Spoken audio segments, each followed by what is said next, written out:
If you clicked on this video, you probably want to be more stylish. And there's endless advice out there on things you can start doing that will make that happen for you. I've given plenty of it myself. But when I think about my own style development over the years, I realized that a lot of the things I stopped doing are just as important as the things I started doing. And a lot of these are sort of sneaky habits that you may not even realize you're doing. It maybe hasn't even occurred to you that you could change them. But once you become aware and try to stop doing these things, you might find your style improved. So let's get into it. Things I stopped doing to make my outfits more stylish.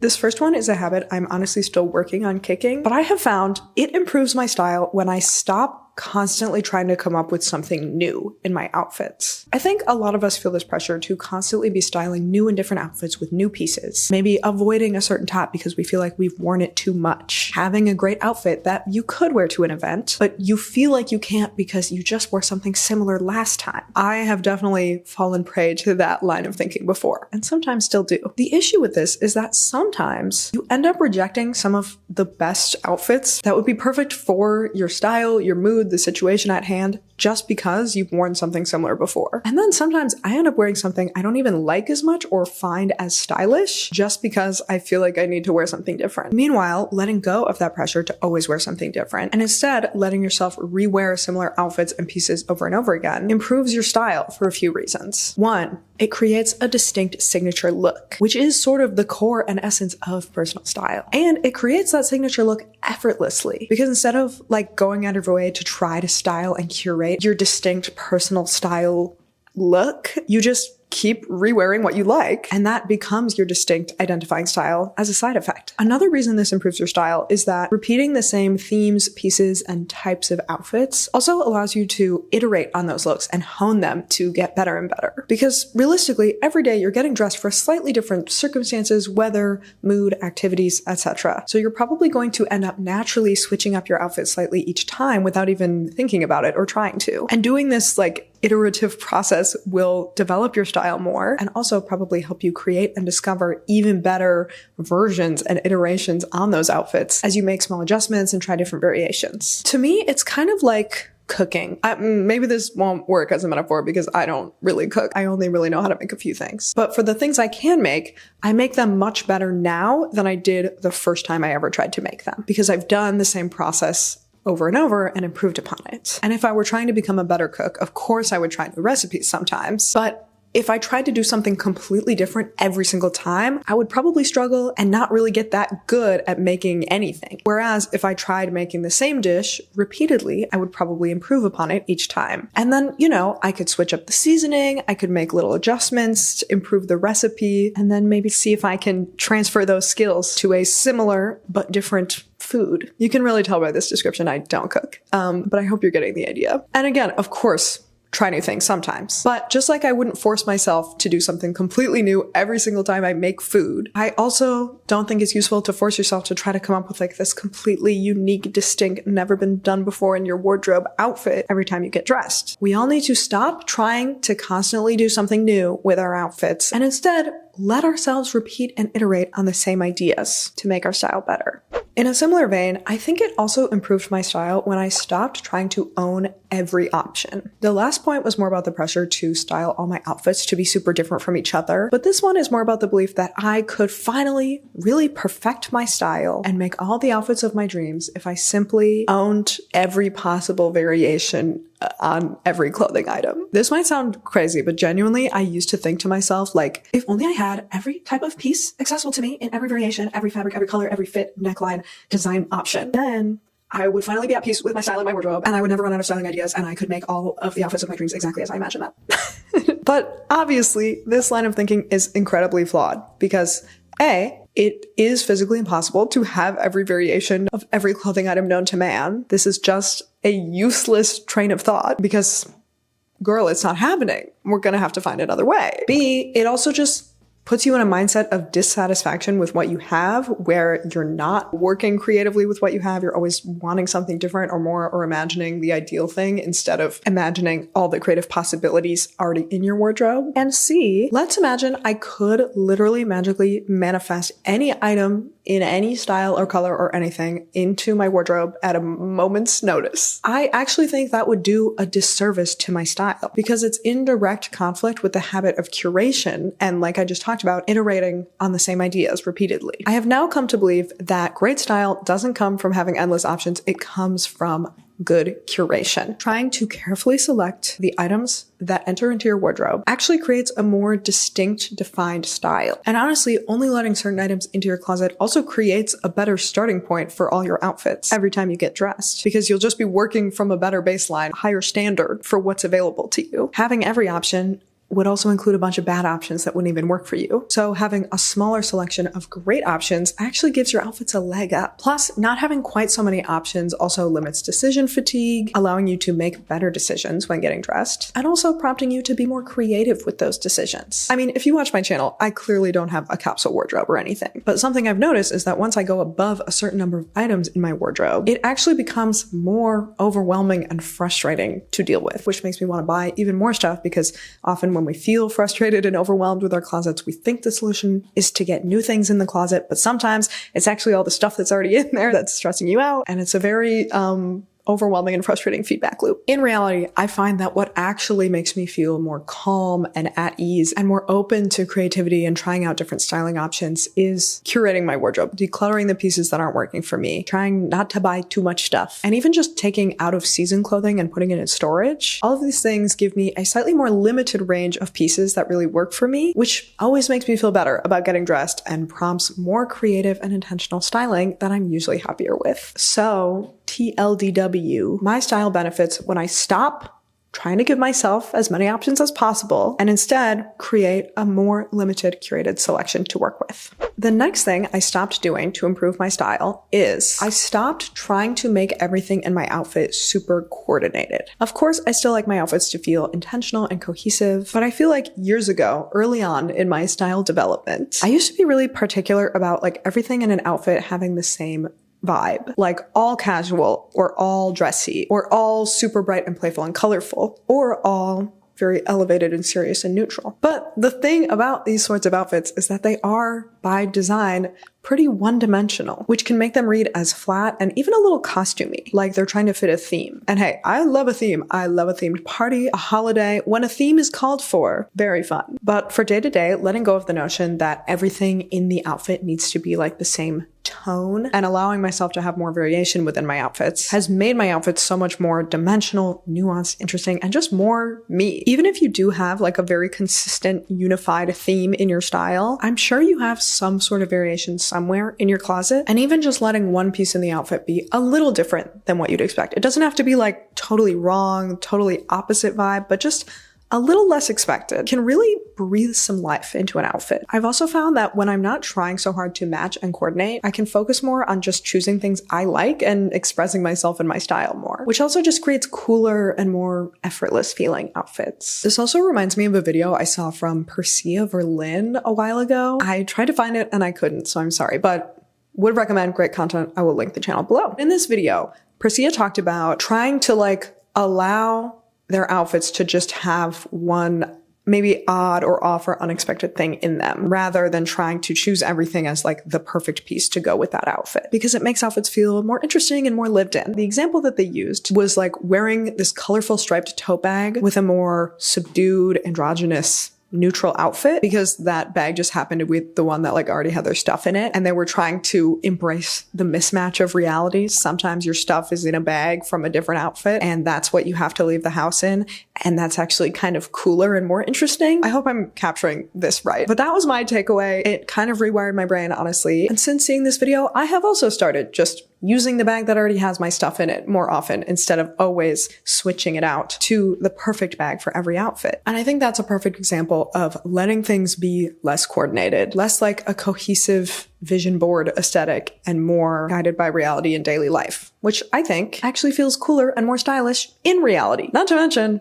these outfits are often more practical and comfortable for the same reason. When I stopped treating my outfits like a cohesive vision board aesthetic and started treating them like the clothes I'm putting on my body to live my life, I think that improved not just my style, but also my relationship with clothes beyond how they look. All right, this next thing I am honestly still working on letting go of, but I know it improves my outfits when I stop making my outfits for the internet instead of real life. This one may be more of a me problem as a person who professionally makes outfits for the internet, but I'm guessing many of you also do sometimes plan your outfit thinking about what it will look like in the Instagram photo, especially for special occasions like a music festival or your birthday or something. And like, that's fine. I would never knock putting on a cute little outfit to get a cute little picture. I myself have done this countless times. However, as someone who is constantly getting dressed on the internet and then also getting dressed for my real life, my style really does exist in both of these worlds. I have noticed some positive impacts on my outfits when I stop gearing them towards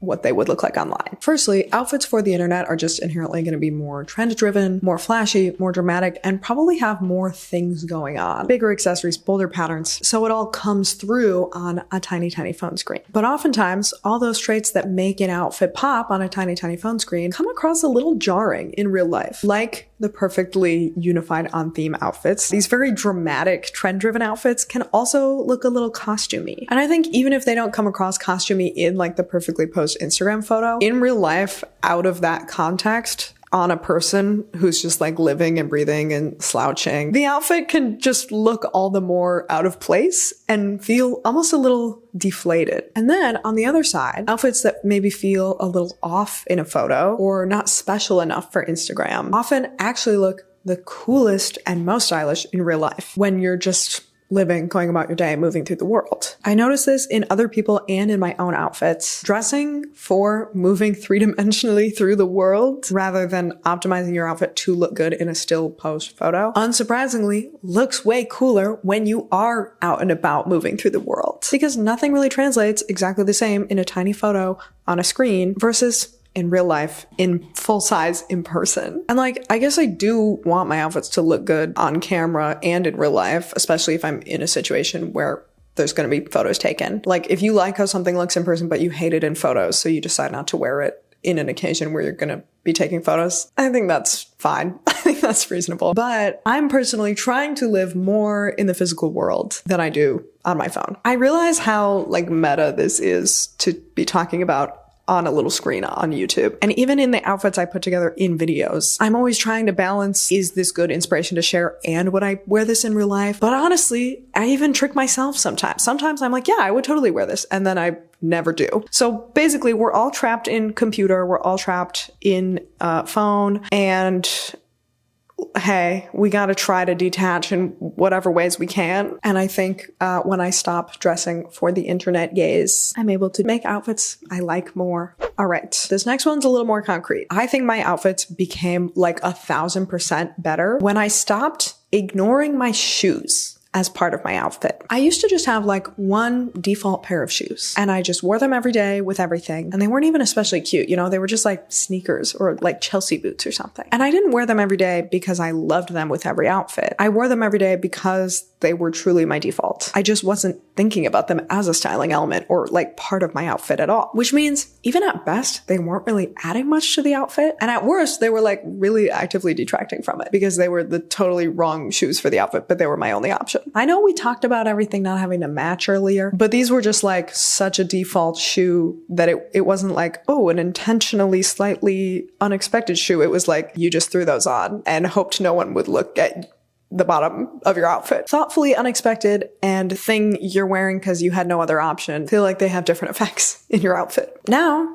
I no longer ignore my shoes. They're an integral part of my outfits, and I think it makes my outfit better every single time I choose a shoe intentionally. My solution to this is certainly not to have a different pair of shoes for every single outfit. I definitely don't. I still wear the same shoes most days, depending on the season. But what I do differently now is that A, we love a numbered or lettered bullet point list. I do this in every video multiple times. A, I have a few different shoe options and I try to have variation so that when that shoe doesn't work, this other style will. And B, I also choose those everyday shoes that I know will become kind of a default more intentionally. For example, instead of some like generic slides for summer, you could try some chunky black sandals with a bit of a retro flair, or like a platform heel situation. Those have been my go-to summer sandals in recent summers. Or for fall or winter, instead of like sneakers or Uggs, consider a chunky black lace-up boot. That has been my sort of go-to default shoe in recent winters. You may be sensing a pattern here for me with the chunky black default shoe. That's just what speaks to me and my style. Yours might be different. But the idea is just that it is chosen intentionally and in alignment with your style. And then when it comes to having variations, I think that having just a few different color options helps, like maybe brown or tan and white in addition to black. Also having different silhouettes of shoe helps. So maybe a taller boot, a shorter boot, something ankle height like a loafer, maybe more of a dainty slim shoe like a pair of ballet flats or heels. It's good to have different silhouettes of shoes to work well with different silhouettes of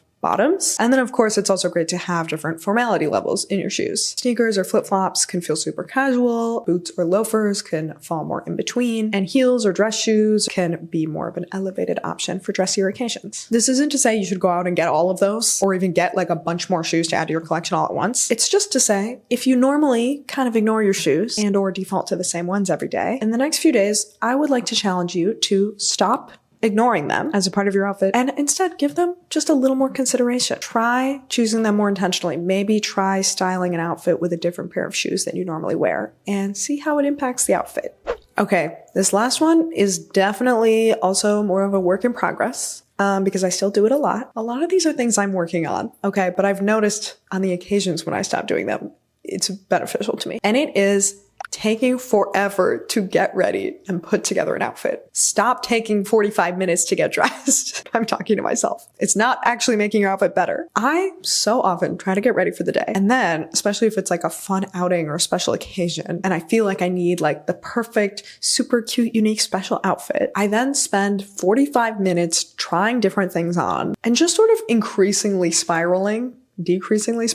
I'm spiraling as the options seem to just kind of get worse and worse and further from what I originally envisioned or wanted to wear. I always feel like when I spend too long on an outfit, nothing feels like it's working, and then I don't even end up happy with the final outfit at the end. Meanwhile, when there's no pressure and I just have to throw something on to go like run an errand, I'm not thinking so hard about trying to make a great outfit, I often just instinctively grab things that work and end up with a better outfit than when I spend forever trying to plan it and figure it out. I'm definitely in favor of taking time to play around and try things out and have fun in your closet in general. But I would do that at a separate time when you're not actually getting ready for the day or for a specific event. Do that like just for fun when there's no pressure or endpoint you need to get ready for. And then on the day-to-day, or even a slightly more special day, maybe like a date night, a fun day out with friends, I don't know. Sometimes that instinctive first choice you would grab without thinking about it very much is the best option. And that's why you're drawn to it without thinking about it. Letting yourself just grab whatever you're first drawn to will bring out your style. It'll probably be a spin on a classic you look. It'll probably be an effortlessly good outfit because you don't have to try so hard to style it. And I don't know, sometimes I have my most like creative or strong styling ideas when I'm not putting pressure on myself. So the release of pressure also can lead to sparks of genius, dare I say. All right, y'all. Those are some things that I think really improved my style when I stopped doing them. Avoiding these things has made me more stylish. I would love to hear your thoughts on these. If you do any of them, or if you have also stopped doing them, if you got any useful insights from this video, I always love to hear. Thanks so much for watching and spending time here on my channel today on this little fake screen internet world. And if you leave a comment, watch another video, and subscribe to my channel, I heard you will finally be freed from the social media panopticon that we all carry inside of our brains.